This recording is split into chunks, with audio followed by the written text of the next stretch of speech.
যে আদমকে সেজদা না করার অপরাধে আমার মান সম্মান গেল, আমার নেতৃত্ব গেল, আমার ইমামতিও গেল। লক্ষ লক্ষ বছর তো তোমার ইবাদত করেছি, সেই ইবাদতের বিনিময়ে বদলে আমি কি কিছু পাবো না? আল্লাহ তখন জানিয়ে দিলেন, মা লাকা ফিল আখিরাতি মিন খালাক। পরকালে তুই ইবলিসের সাথে আমি আল্লাহর কোনো লেনদেন, কোনো ট্রানজাকশন, কোনো কিছু নাই। তখন ইবলিস বলল, রব্বুল আলামিন, তুমি তো সবচেয়ে বড় ইনসাফগার। লক্ষ লক্ষ বছর তোমার ইবাদত করেছি, রুকু করেছি, সেজদা করেছি, বন্দেগী করেছি, আমাকে কি কিছু দেবে না? আল্লাহ বললেন, কিয়ামতের পরে তোর সাথে আমার কোনো লেনদেন নাই। যদি কিছু চাস কিয়ামতের আগে তুই চাবি, আমি আল্লাহ দিয়ে দেব। সে চিন্তা করে তখন চাইল, কিয়ামত পর্যন্ত আমার হায়াত দারাজ করো, আনজিরনি ইলা ইয়াউমি ইউবাসুন। তখন রব্বুল আলামিন বললেন, ইন্নাকা মিনাল মুনজারিন, যা তোকে কিয়ামত পর্যন্ত হায়াত দিলাম। নাম্বার 1। নাম্বার 2, তুমি আমাকে এমন একটা শক্তি দাও, আমি যেন প্রয়োজনে বিভিন্ন মানুষ, বিভিন্ন জীব জন্তুর সুরত ধরতে পারি এবং আদম সন্তানকে ধোঁকা দিয়ে জাহান্নামের পথে নিয়ে যেতে পারি। আল্লাহ বললেন, যা, এটাও দিলাম। নাম্বার 3, আমি যেন আদম সন্তানের প্রত্যেকটা রগ রেশায়, তন্ত্রীতে তন্ত্রীতে, শিরায় শিরায় ঢুকতে পারি এবং আদম সন্তান যেন আমাকে দেখতে না পায়, যাতে করে আমার তাদের রগ রেশা শরীরের প্রত্যেকটা তন্ত্রে তন্ত্রে পশমের গোড়ায় ঢুকে ঢুকে তাদেরকে পথভ্রষ্ট, তাদেরকে গোমরা করার দায়িত্ব নিতে পারি, আন্ডারগ্রাউন্ড ওয়ার্ক করতে সুবিধা হয়। এই জন্য আমাকে এই শক্তিটা দাও। আল্লাহ এটাও দিলেন। দেওয়ার পরে সে চ্যালেঞ্জ করেছিল, যে আদমকে সেজদা না করার অপরাধে ইমামতি গেল, নেতৃত্ব গেল, মান সম্মান সব গেল, সে আদম সন্তানের পিছনে আমি লাগলাম। আল্লাহ, তোমাকে বলে কয়ে লাগলাম। হাসরের দিন তুমি আল্লাহ শুধু জাহান্নামের দরজাটা খোলা রাখলেই হবে। সব আদম সন্তানকে গোমরা করে হাসরের দিন আমি ইবলিস আমার নেতৃত্বে বিজয় মিছিল নিয়ে জাহান্নামে ঢুকে যাব। একজন আদম সন্তানকেও আমি জান্নাতে যেতে দেব না। চ্যালেঞ্জ করলো আল্লাহ রাব্বুল আলামিন। সেদিনই আমাদের জন্য, বনি আদমের জন্য কিছু গ্রেস, জেনারেল গ্রেস, এটা বরাদ্দ করেছিলেন। সেই গ্রেসগুলো ছিল কি, ছাড়গুলো কি ছিল? যে বনি আদম, আদম সন্তান, তুই ইবলিসের প্ররোচনায়, প্রতারণায় যদি কোনো খারাপ কাজ, নিষিদ্ধ কাজ, আকাম কুকাম এগুলা করার নিয়ত করে, কাজটা এখনো করেনি, আমি আদম সন্তানের বাম দিকের খাতায় কোনো কিছু লিখব না, কোনো লাল দাগ এটাও দেব না। যখন সে তোর প্ররোচনায়, তোর ধোকায় পড়ে ওই গুনার কাজ, নিষিদ্ধ কাজগুলো করে ফেলবে, তখন আমি তার খাতার বাম দিকে একটা লাল ফোঁটা দেব, একটা রেড সাইন, লাল ফোঁটা দেব। এর বিপরীতে বনি আদম, আদম সন্তান, ফাইম্মা ইয়াতিয়ান্নাকুম মিন্নি হুদান ফামান তাবিআ হুদায়া ফালা খাউফুন আলাইহিম ওয়ালা হুম ইয়াহজানুন। এই আয়াতের তাফসীরটা দেখলে আপনাদের কাছে পরিষ্কার হয়ে যাবে। আমার পাঠানো কোরআন, আমার পাঠানো নবী রাসূল, বিভিন্ন জামানার ওলামায়ে কেরাম, নবীদের ওয়ারিস, তাদের কথা শুনে, তাদের উপদেশ শুনে, তাদের ওয়াজ শুনে যদি কোনো নেক কাজের নিয়ত করে, নিয়ত করার সঙ্গে সঙ্গে তার ডান দিকে আমি আল্লাহ একটা নেকি লিখে দেব। গুনার কাজের নিয়ত করলে কিন্তু আল্লাহ গুনাহ লিখবেন না, লাল দাগও দেবেন না। শয়তানের প্ররোচনা আমার বান্দা নিয়ত করেছে গুনাহ করবে, নাও তো করতে পারে, কিন্তু নেক করার ব্যাপারে যখনই আপনি নিয়ত করবেন তখনই নেকি লেখা শুরু হয়ে যাবে। এরপরে যখন সেই নেক কাজটা সমাধা করবে, আল্লাহ বলবেন তার ডান দিকে একটা সৎ কাজের বদলে 10টা নেকি লিখে দাও এবং বাম দিকের খাতা থেকে 10টা গুনাহ মুছে ফেলো। ভাই, এটাকে যদি আমরা একটু গভীরভাবে চিন্তা করি তাহলে একবারে পরিষ্কার বোঝা যায় জান্নাতে যাওয়া সহজ, জাহান্নামে যাওয়া সবচেয়ে কঠিন। আল্লাহ এমন ভাবে, আমি যেটা বুঝাতে চেয়েছি আপনারা সবাই বুঝেছেন কিনা, গুনার কাজের নিয়ত করেছে, আল্লাহ বলে লিখিস না, নাও তো করতে পারে। যখন গুনাহটা করেছে আল্লাহ বলে এক গুনার বদলে একটা গুনাহ লেখ। এর বিপরীতে আমরা যখন কোনো নেক কাজের নিয়ত করব, কাজটা এখনো করি নাই, আল্লাহ বলেন যে একটা সওয়াব লিখে দাও।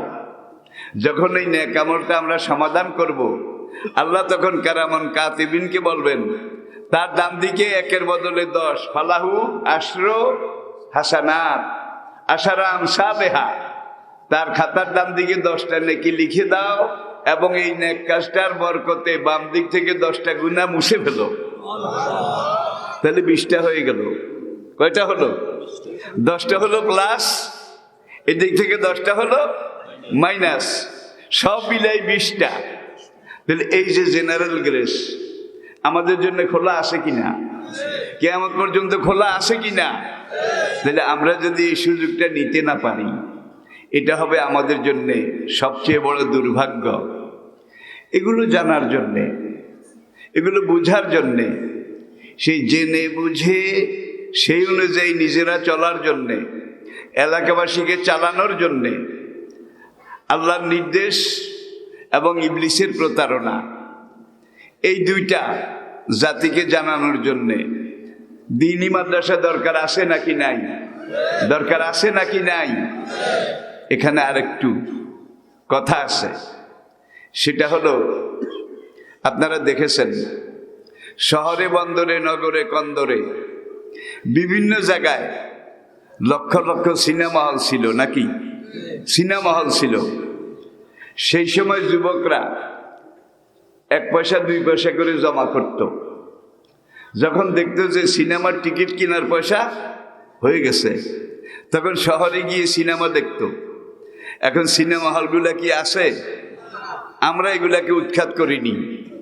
এগুলাকে যিনি কাদের মতলব, যিনি আলা কুল্লি শাইইন কাদির, যিনি ফাআলুল লিমা ইউরিদ, যিনি আন্নাল কুওয়াতা লিল্লাহি জামিয়া, কুদরতের একটা ইশারা করেছেন, এগুলো বন্ধ হয়ে গেছে। বন্ধ হয়ে গেছে মানে শেষ হয় নাই। তখন টাকা খরচ করে সিনেমা হলে যাওয়া লাগতো, টিকিট করা লাগতো এবং লাইনে সেই চেয়ারে বেঞ্চিতে বসা লাগতো। এখন দাজ্জাল আর দাজ্জালি শক্তি আধুনিকতার নামে, তথ্য প্রযুক্তির নামে প্রত্যেকটা মানুষের পকেটে সিনেমা হল ঢুকাই দিয়েছে। প্রত্যেকটা যুবকের পকেটে সিনেমা হল ঢুকাই দিয়েছে। এখন সিনেমা দেখার জন্য আর আলাদা পয়সাও খরচ করতে হয় না, গাড়ি ভাড়া দিয়ে শহরেও যেতে হয় না। তাহলে সিনেমা হল এবার আপনারা করে কাছে এনে দিয়েছেন। এই যে আজকে টাচ মোবাইল, একটু চিন্তা করুন, এটা দাজ্জালের গোমরা করার সবচেয়ে বড় হাতিয়ার। যুবক তরুণদের দিকে খেয়াল করেন, চরিত্র নষ্ট হচ্ছে এগুলো দেখে। এরপরে তাদের চোখের জ্যোতি নষ্ট হচ্ছে, তাদের ব্রেন, মাথার মগজের শার্পনেস, তার ধার তেজ, এইটা নষ্ট হচ্ছে। অনেক যুবক আমি দেখেছি। এই কয়েকদিন আগে বরিশালে একটা মাহফিলে গিয়েছিলাম। একটা ছেলে 7-8-এ পড়ে, ক্লাসের ফার্স্ট বয় ছিল, দারুণ মেধাবী ছিল।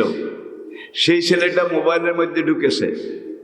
ঢুকে এখন সারাদিন তো দেখে গাছের গোড়ায় বসে, রাস্তার মোড়ে বসে, একা একা বসে, রাত্রে ল্যাপ মোড় দিয়ে ল্যাপের ভিতরেও দেখে, সারা রাত আর ঘুম যায় না। এখন সে অ্যাবনর্মাল হয়ে গেছে, ইনভ্যালিড হয়ে গেছে। তার বাপ চাচা কানতে কানতে তাকে আমার সামনে এনেছে, বলে যে হুজুর এই অবস্থা। ক্লাসের ফার্স্ট বয় ছিল, মোবাইলে দেখতে দেখতে দেখতে দেখতে তার যত যোগ্যতা, যত স্ট্রেংথ, যত এনার্জি, যত ফিটনেস সব মোবাইলের ভিতরে ঢুকাই দিয়েছে। এখন সে খালি আব্দুল্লাহ হয়ে গেছে। এখন সে বেলবেল্লা বুঝেননিও, বেলবেল্লা বেড়াজ্জা বুঝেননি। তাহলে মাঝে মাঝে আমি আপনাদেরকে বুঝাবার জন্য এই পরিভাষাগুলো ব্যবহার করে থাকি। যে ছেলেটা ক্লাসে ফার্স্ট বয় ছিল, নাম করা একটা স্কুলে, সেই ছেলেটা এখন এলাকার সবচাইতে এমন ইনভ্যালিড, এমন বেড়াজ্জা, এমন অথর্ব হয়ে গেছে, তাকে কেউ দেখতে পারে না। সুতরাং মোবাইল ব্যবহার করেন। এটাতে দুইটা জিনিস আছে। একটা হলো পুরো দুনিয়ার খোঁজ খবর নেবেন, নাকি আপনার জাতীয় খবর, আন্তর্জাতিক খবর, এগুলো নেওয়া আপনার মানবিক এবং ইমানি দায়িত্ব। দুনিয়ার কোনখানে কি হচ্ছে, কি ঘটছে, এখন আমার কি করা দরকার, আমাদের কোন দিকে যাওয়া দরকার, এগুলোর খোঁজ খবর নেবেন। এরপরে মোবাইলের গুগলে ঢুকেন, উইকিপিডিয়ায় ঢুকেন। যুবক ভাইয়েরা অ্যাটেনশন প্লিজ। মোবাইলে লারালাপ্পা হারে টপ্পা এগুলাও আছে, আবার উইকিপিডিয়াও আছে, গুগলও। এই গুগলের মধ্যে তাফসিরে ইবনে আব্বাস থেকে শুরু করে যুগে যুগে যত নির্ভরযোগ্য তাফসির সবগুলো আছে। থানভী সাহেবের বয়ানুল কোরআন, আর যেই তাফসিরটা আজকে বর্তমান বিশ্বের সবচেয়ে বেশি আলোড়ন সৃষ্টি করেছে, 92টা ভাষায়, বিশ্বের 92টা ভাষায় যেই তাফসিরটা চলছে, তাফহিমুল কোরআন, এটা পুরা আছে এবং সবগুলা তাফসির এখানে আছে। এরপরে নবীজি বুখারী মুসলিমের হাদিসে অনেক কথা বলেছেন, কত হাদিস, কত তাফসির, কত ইসলামের ইতিহাস ঐতিহ্য, কত মনীষীদের জীবনী, সিহা সিত্তা। সংসদের এক মুফতি বক্তৃতা করতে করতে আমি ছায়া সাত্তা সব পড়ছি। কয়েকদিন আগে সৌদি আরবে ভাড়ায় গেছে, ভাড়ায়, সেখানে নর্তকী হিসাবে, নাচুনি, গায়িকা হিসাবে। এখন এই যে আপনি প্রথমে কোরআনকে বুঝুন, কোরআনকে বুঝতে হলে নবীজিকে বোঝা লাগবে, নাকি? নবীজিকে না বুঝলে কোরআনকে বোঝা সম্ভব নয়। কোরআনটা হলো আপনার আমার, আমাদের জন্য, বিশ্ববাসীর জন্য। ইনহুয়া ইল্লা যিকরুল লিল আলামিন। এই কোরআন বিশ্ব মানবের চেতনা বাণী। কোরআনের ওহীগুলো এখন যেভাবে আমাদের কাছে লিখিত আছে, বাল হুয়া কুরআনুম মাজিদ ফি লাওহিম, কোথা থেকে এসেছে? লহে মাহফুজ থেকে। লহে মাহফুজে যেইভাবে লেখা আছে, এখানেও ঠিক সেইভাবে লেখা আছে, নাকি একটা আলিফ কম আছে বা একটা বেশি আছে? ইন্না নাহানু নাযালনা যিকরা, আমি আল্লাহ নিজে এই কোরআন নাজিল করেছি। ও ইন্না লাহু লাহাফিজুন, ইসরাফিলের সিংহে ফুঁক দেওয়া পর্যন্ত এই কোরআনকে হেফাজত করার দায়িত্ব আমি আল্লাহ আমার নিজের হাতে রেখেছি। কোরআনের আগে তাওরাত ছিল, জবুর ছিল, ইনজিল ছিল। ওয়াতাইনা দাউদা জাবুরা, কোরআন আল্লাহ পাক বলছেন দাউদ নবীর কাছে আমি জাবুর কিতাব নাজিল করেছিলাম। এরপরে মূসা নবীর উপরে আমি তাওরাত কিতাব নাজিল করেছিলাম। জাবুর কিতাবের ভাষা ছিল ইউনানি। আমি আবার বলছি, জাবুরের ভাষা কি ছিল? ইউনানি। সেই ভাষাটা এখন দুনিয়ার কোথাও নেই, ডেড ল্যাঙ্গুয়েজ, মরে গেছে, সেই ভাষাটা হারিয়ে গেছে। ইউনানি ভাষার কোনো একটা লিটারেচার দুনিয়ার কোনো জায়গায় খুঁজে পাওয়া যায় না, সেটা হারিয়ে গেছে। এরপরে মূসা আলাইহিস সালামের Tawrat, Old Testament, New Testament, তাওরাতের 12 কমান্ডমেন্ট যা কিছু ছিল, সেই মূসা আলাইহিস সালামের উপরে তাওরাত নাজিল হয়েছিল এব্রানি ভাষায়। এব্রানি, হিব্রু ভাষাও আজকে দুনিয়ার কোথাও নেই। সেই ভাষাটাও মরে গেছে, সেটাও হারিয়ে গেছে, সেটাও মানুষ ভুলে গেছে। এমনকি ইসরায়েল, যারা মূসা নবীর খাঁটি উম্মত, খাঁটি ইহুদি দাবি করে, ইসরায়েলের লোকেরা পর্যন্ত হিব্রু ভাষা জানে না। আমি বলতে চাচ্ছি সেটাও হারিয়ে গেছে।